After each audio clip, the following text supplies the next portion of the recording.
सुप्रभात बच्चों, मैं आपकी हिंदी की अध्यापिका आज एक बार फिर आप सभी के समक्ष प्रस्तुत हुई हूँ। बच्चों, आज हम 11वीं कक्षा की पुस्तक वितान में संकलित पाठ 3 आलो आंधारी पर हम चर्चा करेंगे। हम पढ़ेंगे कि आलो आंधारी पढ़ने के पीछे हमारा क्या उद्देश्य है। बच्चों, आलो आंधारी, सबसे पहले तो मैं आपको इसका अर्थ ही बताना चाहती हूँ। आलो आंधारी का अर्थ होता है अंधेरे का उजाला।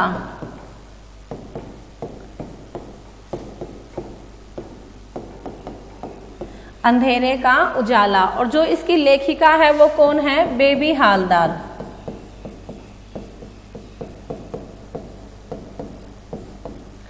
तो इस पाठ को पढ़ने के पीछे हमारा क्या उद्देश्य है? हमारा ये उद्देश्य है ताकि हमें पता चल सके कि एक स्त्री को जब वह समाज में अपने पति के बगैर अकेली रहती है, अपने बच्चों के साथ रहती है, तो उसे किन किन कठिनाइयों का, किन किन समस्याओं का सामना करना पड़ता है।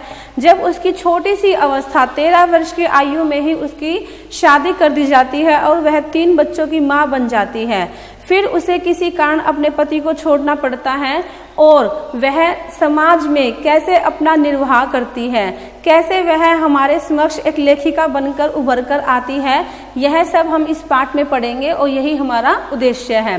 तो इस पाठ के मैंने जो मुख्य बिंदु है वो आपके सामने मैंने लिखे हुए हैं। तो हम इस पाठ को अच्छे से पढ़ेंगे और इंटरेस्ट लेकर पढ़ेंगे। और मैं ये दावा करती हूँ कि आप जब यह पाठ पढ़ोगे तो आपको बहुत मज़ा आएगा, आपको कुछ सीखने को मिलेगा और आपको ये भी लगेगा कि अरे है ना, ये जो हम पाठ पढ़ रहे हैं ये तो हमारे पड़ोस में, समाज में घटने वाली किसी भी स्त्री की रचना हो सकती है, उसी का ही साक्षात्कार हो सकता है। कैसे? जैसे कि आप देखते हो कि हमारे देश के विभिन्न भागों से जो आते हैं, स्त्रियां आती है, जैसे हम बिहार की बात ले, राजस्थान की बात ले, तो वो हमारे भारत में यहाँ पर आते हैं, हमारे हरियाणा स्टेट में आते हैं कि भाई वो यहाँ पर अपना काम धंधा करके अपने जीवन का निर्वाह कर सके। और ये जरूरी नहीं होता कि उन सभी के साथ उनके पति होते हैं। कुछ ऐसी स्त्रियां भी हमें देखने को मिलती हैं जो कि विधवा होती है, फिर भी वो अपने बच्चों के साथ अकेली रहती है, समाज में उत्पन्न होने वाली कठिनाइयों का वो सामना करती है। तो ऐसे ही एक लेखिका है बेबी हालदार, आज हम उसके बारे में पढ़ते हैं। सबसे पहला है लेखिका की पारिवारिक चिंताएं। लेखिका अपने पति से अलग अपने 3 छोटे बच्चों के साथ किराए के मकान में रहती है और उसे काम न मिलने की चिंता सताती रहती है। यदि उसे काम न मिला तो वह अपने बच्चों का पालन पोषण कैसे करेगी? इसी चिंता में वह एक घर से दूसरे घर में काम की खोज करती रहती है और पूरा दिन इधर उधर घूमती रहती है। वह अपने सभी जान पहचान के लोगों से भी अपने लिए काम ढूंढने के लिए कहती है। उसे यह भी चिंता रहती है कि महीना पूरा होने पर वह घर का किराया कैसे देगी और इससे कम किराए पर उसे कोई घर मिलेगा भी या नहीं मिलेगा। शाम को जब वह घर आती तो आस पड़ोस की औरतें उससे काम मिलने के बारे में पूछती हैं। काम न मिलने की खबर सुनकर वह लेखिका को सांत्वना देती है। जो आस पड़ोस की जो महिलाएं थी तो उन्हें ये पता चल जाता है कि भाई जो लेखिका है वो दिन भर अपने काम की तलाश में रहती है, लेकिन उसे काम नहीं मिल रहा, तो वो परेशान होती है और उसको परेशान देखकर वो स्त्रियां उनको ढाढ़स बंधाती थी। ठीक है। दूसरा है अकेला रहते देख आसपास के लोगों द्वारा तरह तरह की बातें बनाना। लेखिका अपने 3 बच्चों के साथ अकेली रहती थी, तो उसको अकेला रहते देखकर आस पड़ोस के लोग उसके बारे में तरह तरह की बातें बनाते हैं और उससे अनेक प्रश्न पूछते हैं। तुम यहाँ अकेली रहती हो? तुम्हारा पति कहाँ रहता है? तुम कितने दिनों से यहाँ रह रही हो? तुम्हारा स्वामी कब आएगा? क्या तुम यहाँ अकेली रह पाओगी? तुम्हारा स्वामी क्यों नहीं आता? तो लोगों की इस तरह की बातें सुनकर लेखिका की किसी के पास भी खड़ा होने और किसी से भी बात करने की इच्छा नहीं होती थी। लेखिका उसी समय अपने बच्चों को साथ लेकर काम ढूंढने निकल जाया करती थी। तो बच्चों, आप देखते हो कि जब एक स्त्री अकेली रहती है समाज में अपने बच्चों के साथ, तो जो समाज के लोग हैं उसको अच्छी नज़रों से नहीं देखते और उसके बारे में तरह तरह की बातें बनाना शुरू कर देते हैं। उसके बाद है लेखिका को काम मिलना। लेखिका की पहचान जो है वो एक सुनील नाम के युवक से हो जाती है। क्या नाम है उस युवक का? सुनील, और वो 30-32 वर्ष का होगा। ठीक है। एक दिन वह उसे रास्ते में मिलता है तो लेखिका से बातचीत के दौरान उसे पता चलता है कि उसे काम की तलाश है। 2 दिन पश्चात सुनील लेखिका के घर आता है और उसे अपने साथ एक कोठी में ले जाता है। कोठी का मालिक लेखिका को 800 रुपये महीने काम पर रख लेता है। कितने रुपए पगार उसकी फिक्स कर देते हैं वो? 800 रुपये।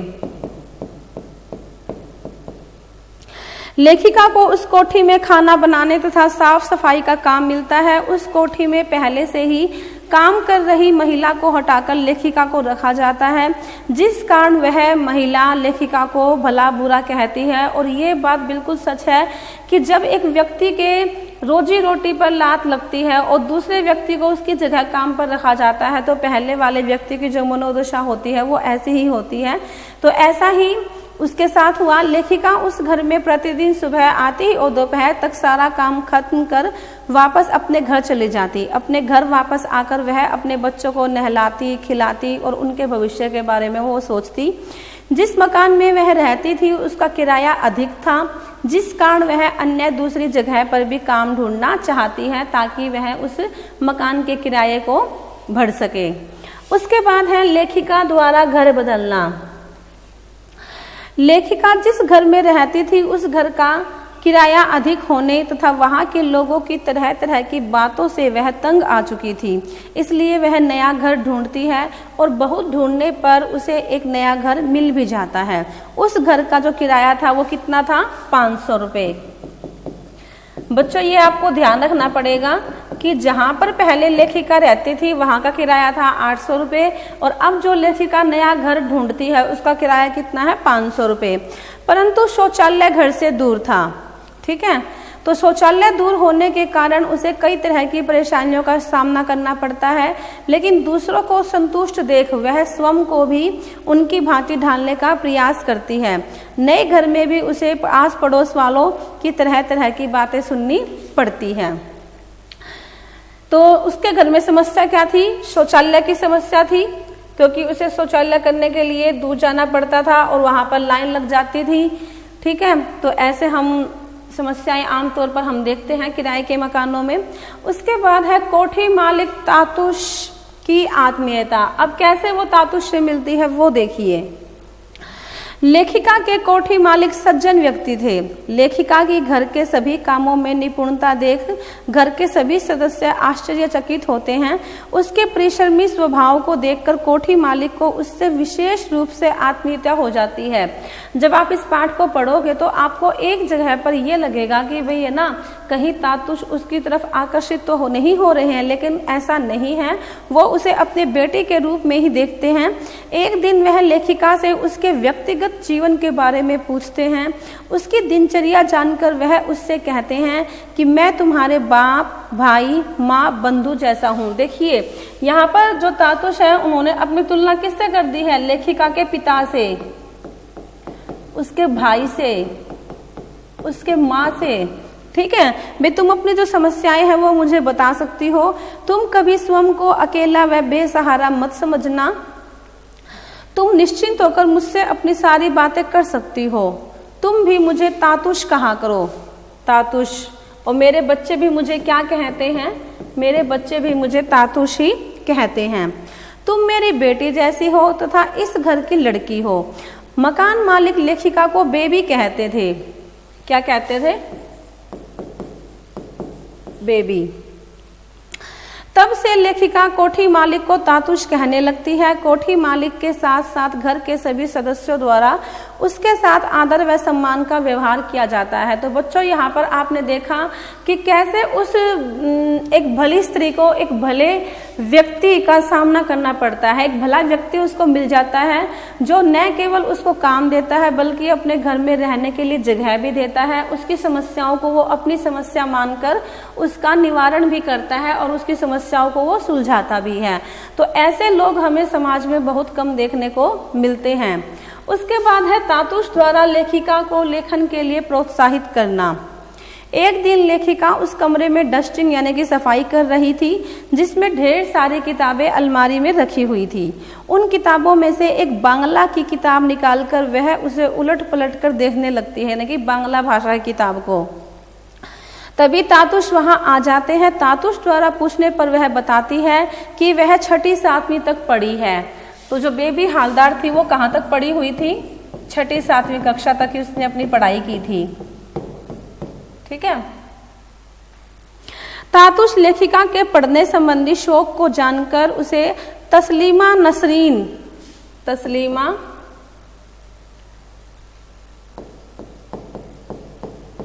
नसरीन की उसे एक पुस्तक दे देते हैं। ठीक है, एक किताब दे देते हैं, एक कॉपी और एक पेन दे देते हैं और फिर से पढ़ना लिखना आरंभ करने के लिए प्रोत्साहित करते हैं। अब आप सोच सकते हो कि जो स्त्री 6ठी 7वीं तक पढ़ी हो, जो दूसरों के घरों में जाकर सफाई का काम करती हो, जिसके ऊपर अपने 3 बच्चों की जिम्मेवारी हो, क्या वो अपने लिए समय निकाल पाएगी लिखने और पढ़ने का? लेकिन लेखिका ऐसा कर पाती है। क्यों? क्योंकि उसके मन के अंदर लगन होती है और जब हमारे मन के अंदर किसी काम को करने की लगन होती है तो हम निश्चित तौर पर उस काम को पूरा कर पाते हैं। काम की अधिकता के कारण लिखना बहुत मुश्किल था, परंतु लेखिका तातुष के प्रोत्साहन के अनुसार दी गई किताब, कॉपी और पेन घर लाकर अपने जीवन की घटनाओं व यादों को प्रतिदिन थोड़ा थोड़ा लिखना आरंभ कर देती है। वह शौक धीरे धीरे आदत में बदल जाता है। पहले तो उसे बहुत समस्याएं आती है कि मैं क्या लिखूं, कैसे लिखूं, क्योंकि उसने अपनी पढ़ाई भी अधूरी छोड़ दी थी। लेकिन धीरे धीरे वो उसका शौक बन जाता है, उसकी आदत बन जाती है। उसके बाद है लेखिका का बेघर होना। लेखिका का अकेले अपने 3 बच्चों के साथ रहना समाज के लोगों को अखरता है। जहां वह रहती है वहां के लोग उससे अभद्र व्यवहार करते हैं। लेखिका निडरता व संयम बनाते हुए उन सबके दुर्व्यवहार को सहकर आगे निकल जाती है। एक दिन जहां वह रहती है उसके मकान मालिक का बेटा उसके घर आकर बैठ जाता है और वहां से जाने का नाम नहीं लेता। अब आप देखिए कि कैसे उसे समस्या का सामना करना पड़ता है। लेखिका उसके आंतरिक तुच्छ विचारों को भली भांति जानती है, क्योंकि वो उसके मन की भाव जान गई थी कि भाई वो यहाँ पर क्यों बैठा हुआ है, यहाँ से क्यों नहीं जा रहा। इसीलिए मन ही मन वह उस घर को भी जल्दी से जल्दी खाली करने का निर्णय कर लेती है। तो पहले वो जिस मकान में रहती थी वहाँ का किराया 800 रुपये था। जब उसने घर बदल लिया तो उसका किराया 500 रुपये था। लेकिन चाहे बेशक किराया कम हो, लेकिन एक स्त्री के लिए अपने चरित्र से ज़्यादा महत्वपूर्ण और कोई दूसरी बात नहीं हो सकती। तो जब उसे ये पता चल जाता है कि जो मकान मालिक का बेटा है उसका चरित्र अच्छा नहीं है, तो वह उस मकान को भी खाली करने की सोचती है। एक दिन लेखिका घर पर लौटती है तो उसे अपने बच्चे रोते हुए, घर टूटा व सारा सामान बाहर बिखरा हुआ दिखाई देता है। यह सब देखकर वह भी रोने लगती है। लेखिका के घर के अतिरिक्त और भी घरों को तोड़ा गया था, परंतु उन घरों में कोई न कोई व्यक्ति था, मर्द था, जो कि अपने सामान को दूसरी जगह पहुंचा सके। लेकिन लेखिका जो थी वो अकेली थी, इसलिए वह अपना सामान इकट्ठा करके नए घर की तलाश में निकल गई थी। लेखिका अकेली बेचारी कोई नया घर कैसे ढूंढती, जबकि वह तो अकेली थी और इतनी जल्दी नया घर मिलना भी मुश्किल था। तो लेखिका इन सब कारणों के चलते पूरी रात बच्चों के साथ खुले आसमान के नीचे बिताती है। लेखिका को दुख था कि उसके दोनों भाई उसके आसपास ही रहते हैं और उन्हें लेखिका के बेघर होने का भी मालूम था, फिर भी वो लोग उसकी सहायता के लिए नहीं आते। तो देखिए ये कितनी बड़ी त्रासदी है एक स्त्री के लिए कि पास में ही उसके 2 सगे भाई रहते हैं। उनको पता है कि भाई लेखिका इस समय मुसीबत में है, लेकिन फिर भी वो उसकी सहायता करने नहीं आते। अब क्या होता है कि वहीं पर पड़ोस में एक व्यक्ति रह रहा होता है जो कि थोड़ी उनकी जान पहचान का होता है, तो वो उसे कहते हैं कि भाई बेबी तुम्हें अपने उसी मालिक के पास जाना चाहिए, वो तुम्हारी अवश्य सहायता करेंगे। तातुश को लेखिका के बेघर होने का पता चलता है तो वह उसे तुरंत अपने घर में आश्रय देते हैं। इस प्रकार वह तातुश के घर में रहने लगती है। तातुश के घर में लेखिका और उसके बच्चों को जीवन की सभी सुख सुविधाएं पर्याप्त मात्रा में मिलने लगती हैं। अब न तो उन्हें खाने की चिंता होती थी, न रहने की चिंता होती थी। तातुश लेखिका और उसके बच्चों का पूर्ण रूप से ध्यान रखते हैं तथा उनके बीमार पड़ने पर दवा का प्रबंध व समयानुसार दवा खिलाने का भी दायित्व निभाते हैं। तातुश के सद्व्यवहार को देखकर लेखिका आश्चर्यचकित रहती है। लेखिका का बड़ा लड़का किसी अन्य जगह पर काम करता है और 2 महीनों से उसकी कोई खोज खबर न मिलने पर वह उदास हो जाती है। तातुश द्वारा बड़े लड़के को खोजकर लेखिका से मिलवाया जाता है। तातुश उस लड़के को पास में ही काम दिलवाते हैं जिससे लेखिका उससे आसानी से मिल सके। लेखिका तातुश के उपकारों को देख सोचती है कि तातुश पिछले जन्म में उसके बाबा रहे होंगे, यानी कि उसके पिता रहे होंगे। उसके बाद क्या होता है, तातुश व उनके मित्रों द्वारा लेखिका को निरंतर लिखते रहने की सलाह देना, क्योंकि अब लेखिका ने धीरे धीरे लिखना पढ़ना आरंभ कर दिया था। लेखिका को अब किताब अखबार पढ़ने व लेखन कार्य में रुचि व आनंद आने लगता है। तातुश उसके लेखन की फोटोकॉपी अपने पास रख लेते हैं और उसे अपने मित्र को भेज देते हैं। तो इस तरह तातुश के साथ साथ उनके मित्र गण भी लेखिका के लेखन से प्रभावित होते हैं और निरंतर उसका उत्साह बढ़ाते रहते हैं। लेखिका तातुश के मित्र को क्या कहती है? जेठू। जेठू का अर्थ होता है पिता का बड़ा भाई या ताऊ, ठीक है। और इसमें एक पात्र आएगा शर्मिला। शर्मिला को वो क्या कहती है? दी कहकर संबोधित करती है। जेठू लेखिका को आशा पूर्णा देवी नाम की प्रसिद्ध लेखिका का उदाहरण देकर उसका हौसला बढ़ाते हैं। आशा पूर्णा देवी कौन थी? आशा पूर्णा देवी ये भी एक महान लेखिका थी। इन्होंने भी बेबी हालदार की तरह जीवन में काफी संघर्ष किया था और संघर्षों को पार करते हुए वो एक महान लेखिका बनी थी। तो जो तातुश है, तातुश के जो मित्र है जेठू, वो उसे आशा पूर्णा देवी का उदाहरण देते हैं। तातुश के छोटे लड़के अर्जुन, तातुश के जो छोटा लड़का था उसका क्या नाम था? अर्जुन, ठीक है। अर्जुन के 2 मित्र भी वहां आकर रहने लगे, परंतु उनके अच्छे व्यवहार से लेखिका उनके काम को खुशी खुशी करने लगती है। तातुश ने सोचा सारे दिन काम करने के बाद लेखिका थक जाती होगी। उसने लेखिका से रोजाना शाम के समय पार्क में बच्चों को घुमा लाने के लिए कहा, जिससे कि बच्चों का दिल बहल जाए। अब वह पार्क में जाने लगी। पार्क में नए नए लोगों से उसकी मुलाकात होती। लेखिका की पहचान एक बंगाली लड़की से हुई, बंगाली लड़की से, जो कि जल्दी ही अपने घर चली जाती है और फिर लेखिका को वह पार्क में कभी नहीं मिलती। लोगों के दुर्व्यवहार के कारण लेखिका पार्क में जाना भी छोड़ देती है। अब देखिए यहाँ पर लेखिका के जीवन में सबसे नया मोड़ आता है जब उसे अपनी माँ के निधन की सूचना मिलती है, लेकिन उसको बताया भी नहीं जाता। उसे काफी महीनों बाद पता चलता है जब उसके पिता उससे मिलने के लिए आते हैं। एक दिन लेखिका के पिता उससे मिलने आते हैं। लेखिका द्वारा अपने पिता से माँ के बारे में पूछने पर उसे पता चलता है कि उसकी माँ का निधन हो चुका है। वह रोने लगती है क्योंकि उसके भाई व भाभी ने माँ की खराब तबीयत तथा निधन के बारे में जानते हुए भी उसे कुछ नहीं बताया और अंतिम समय में वह अपनी माँ से भी नहीं मिल पाती। लेखिका के बाबा उसके लिखने पढ़ने तथा उसके जीवन के सुख को देखकर निश्चिंत हो जाते हैं और जाते जाते उसे अपना और अपने बच्चों का ध्यान रखने की सलाह देते हैं। लेखिका के पिता पहले उसकी कोई खोज खबर नहीं लेते थे, परंतु अब वह उसका हाल चाल जानने के लिए फोन करने लगते हैं। तो देखिए एक बेटे के लिए कितना मुश्किल समय होता है कि जब उसकी माँ का निधन हो जाता है, मृत्यु हो जाती है, तब भी उसको नहीं बताया जाता। हालांकि उसके जो भाई भाभी थे वो वहीं पड़ोस में ही रहते थे, अगर वो चाहते तो वो बता सकते थे, लेकिन उन्होंने ऐसा नहीं किया। तो लेखिका को इस बात का अत्यधिक दुख होता है। उसके बाद है लेखिका के लेखन की लोकप्रियता बढ़ना। कैसे अब उनकी लोकप्रियता बढ़ने लगती है? लेखिका के पत्रों के माध्यम से कोलकाता में जेठू व शर्मिला दी तथा दिल्ली में रमेश बाबू से, जो रमेश बाबू थे वो कहाँ रहते थे? दिल्ली में, ठीक है। और जेठू और शर्मिला दी वो कहाँ रहते थे? कोलकाता, ठीक है। तो अब उनसे उनकी मित्रता हो जाती है, किसकी? बेबी हालदार की। उसे आश्चर्य होता है कि एक साधारण से लेखन को इतना पसंद किया जा रहा है। शर्मिला दी उससे व्यक्तिगत संबंध रखती है और लेखिका से उसकी पसंद नापसंद के बारे में पूछती है। लेखिका सोचती है कि यदि तातुश उसे न मिले होते तो यह जीवन उसे कहाँ मिलता, तथा उसके लेखन को इतनी अधिक लोकप्रियता भी न मिल पाती।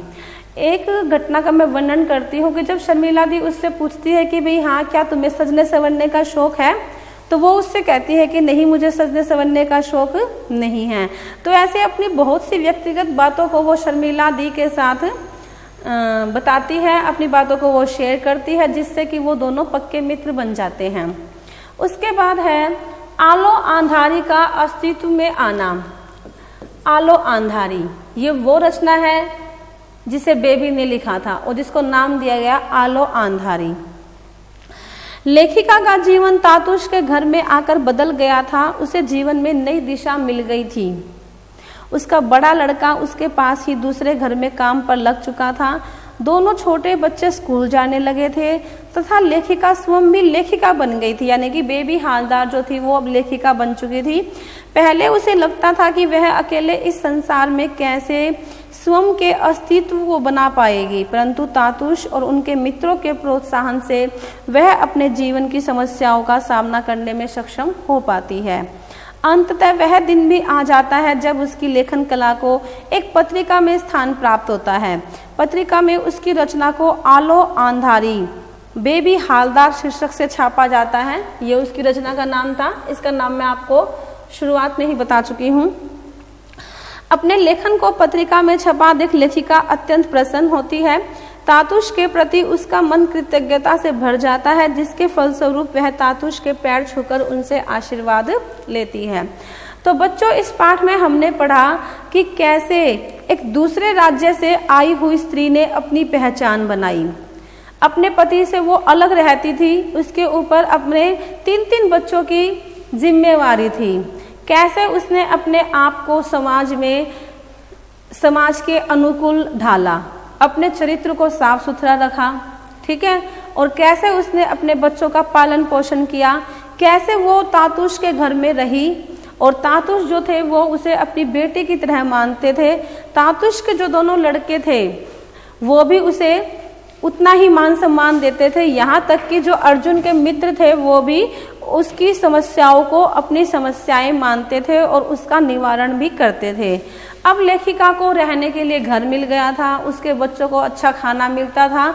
अब वो स्कूल जाने लगे थे और वो अब एक लेखिका बन गई थी, जिसका नाम मैंने आपको बताया है बेबी हालदार।